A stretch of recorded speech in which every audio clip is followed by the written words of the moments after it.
सत्य, चैतन्य और आनंद।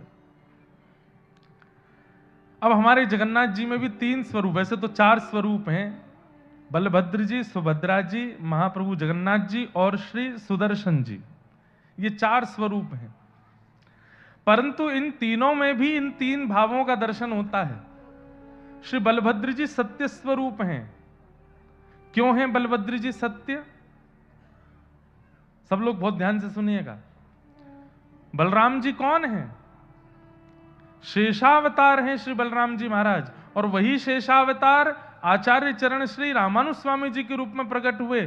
तो आचार्य सदैव सत्य ही होता है। आचार्य कौन? जिसको ठाकुर जी भी कभी असत्य ना कर सकें, वो आचार्य। तो सत्य, चैतन्य और आनंद, अगर इन तीनों रूपों का दर्शन करना है तो महाप्रभु जगन्नाथ जी के रूप में या फिर भागवत जी के श्रवण में, ये 3 रूपों का दर्शन हो सकता है। बलभद्र जी साक्षात सत्य हैं क्योंकि जीवाचार्य हैं, आचार्य हैं। सुभद्रा जी साक्षात चैतन्य हैं।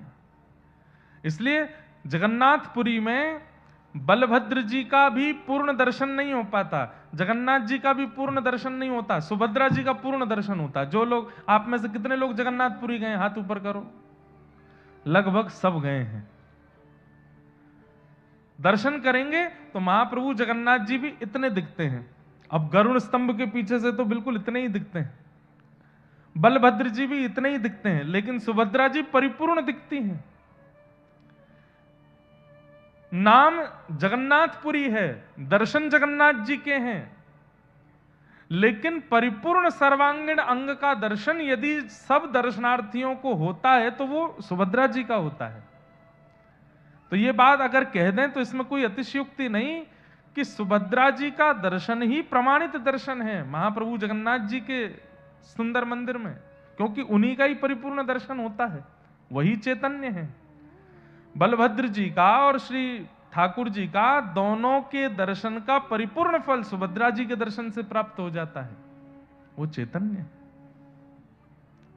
सत्य स्वरूप श्री बलभद्र जी हैं, चैतन्य स्वरूप सुभद्रा जी हैं, और आनंद कंद स्वरूप महाप्रभु जगन्नाथ जी हैं।